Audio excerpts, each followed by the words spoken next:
Vreau să cânt o cântare pe care știu că o cunoașteți. Cântarea la refren spune: ce iubire minunată la tine, Doamne, am găsit. Toată viața niciodată nu-i uita ce mi-ai făcut. Aleluia! Bunule păstor, tu singur în prăpastie m-ai găsit. Să cântăm împreună cu toții.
Rătăcit am fost de turmă, dar Tu, Doamne, m-ai găsit.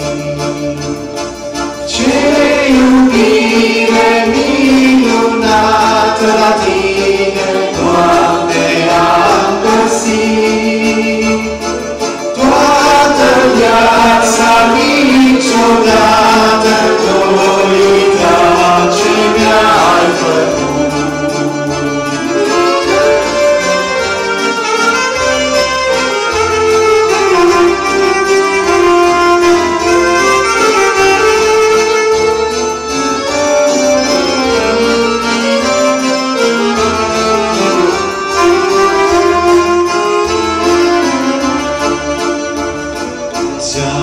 Ți-auzeam vocea durere când pe lume mă chemai.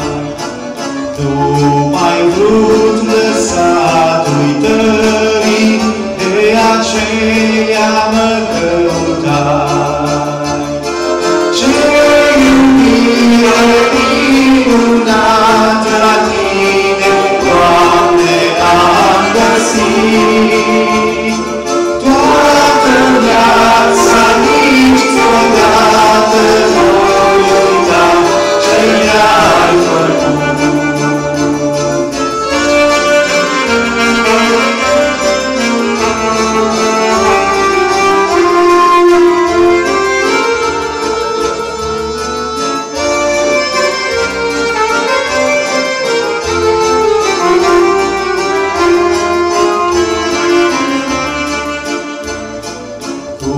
Glasul Tău plin de milă mă chemai, dar n-auzeam.